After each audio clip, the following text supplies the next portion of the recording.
Hey guys, it's ETA Prime back here again. Today we're going to be taking a look at the all-new low-profile ice tower cooler for the Raspberry Pi 3 or the Raspberry Pi 4. If you're not familiar with the original version, I have one set up here on a Raspberry Pi 4. This is a 4GB model. These coolers work with any operating system that you want to install on your Raspberry Pi. There's no drivers required whatsoever. It's just kind of a plug-and-play cooler. But it is the best cooler that I've ever tested for any single board computer. But now we have a different version. It's the low profile ice tower cooler, coming in a little cheaper than the original ice tower, but we should get a smaller form factor with this installed. So in this video, I'm going to do a quick unboxing, we'll assemble the unit, and then we'll run it through its paces. So here it is. Inside of the box, you're going to get a full illustrated manual on how to assemble this. It's really easy to do. This works with the Raspberry Pi 3, 3B Plus, and the Raspberry Pi 4. Next up, you're going to get all the hardware you need, along with some thermal pads and a new bracketing system. Now, with the original ice tower cooler, it came with two brackets, one for the Raspberry Pi 3 and one for the Raspberry Pi 4, but now this works on both. Plus, with this new version, you're going to receive a bottom acrylic plate. This didn't come with my original ice tower cooler, and I'm not sure if they've included it since then, but this will make the whole unit a bit taller. We'll test it with it and without. And here's the new cooler. It's definitely a lot smaller than the original ice tower cooler, but this will still add some bulk to your Raspberry Pi. I have yet to find a case that this will fit inside of, but they do include that acrylic bottom plate, so you really don't need a case. You can leave this open air. So straight out of the box, there's definitely a lot less material here than the original ice tower cooler, and I don't think this one's going to cool as good as the original, but this should handle pretty much anything we throw at it, even overclocked to 2.1 gigahertz. So with this setup, we do have those dual copper pipes just like the original, but the heatsink assembly itself is much smaller. Overall, it's a nice little design, and I'm sure it's going to keep your Raspberry Pi super cool.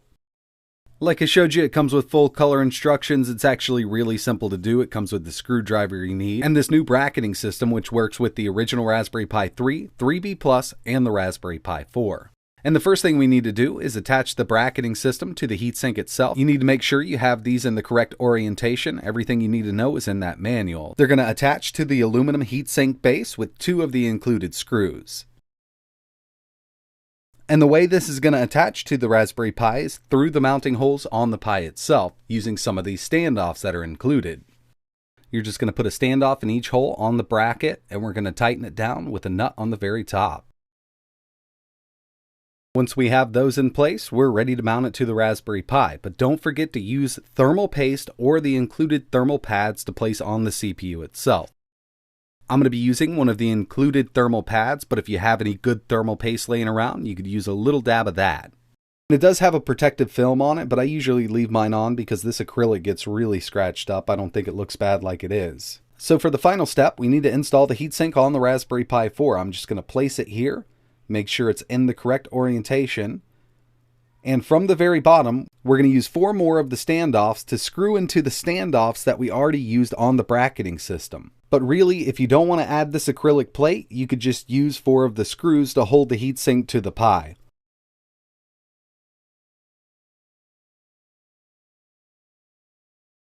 And once we're done, we'll have something that looks like this. Keep in mind, this is the Raspberry Pi 4, so we have those dual HDMI outputs on the side here.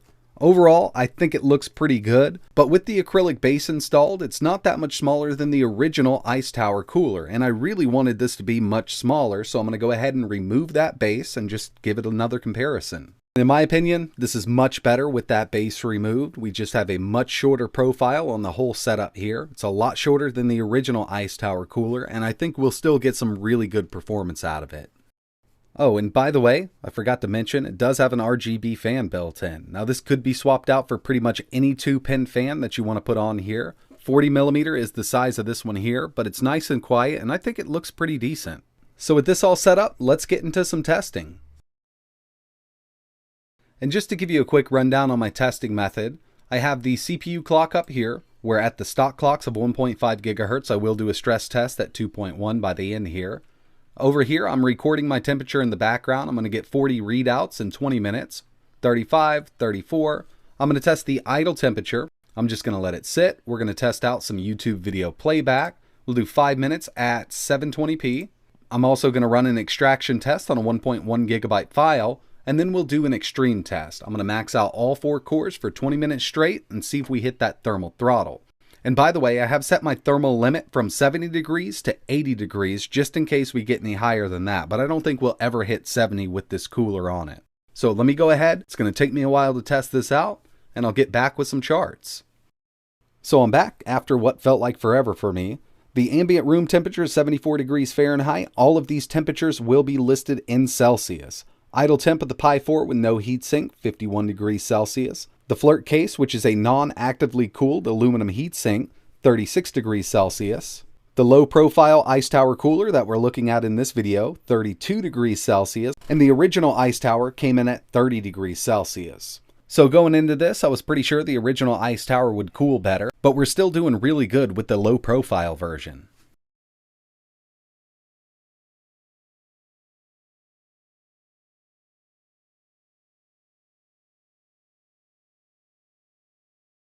And for my final extreme test, 20 minutes, maxed out all 4 cores. Within 3 minutes, no heatsink, hit 80 degrees Celsius, which is the thermal throttle here.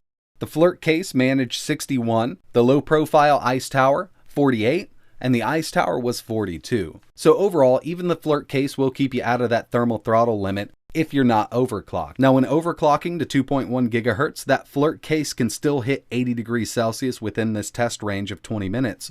But if you're doing normal tasks, it should be fine. Alright, so I also wanted to test this with an overclock. I'm maxed out here. The highest clock I can get out of this Raspberry Pi is 2.147 gigahertz. That's a pretty awesome overclock for a little single board computer. We're almost there. We got a few minutes left. We're sitting at 54 degrees Celsius. All 4 cores are totally maxed out here. Let's give it a little time and see how this thing finishes up.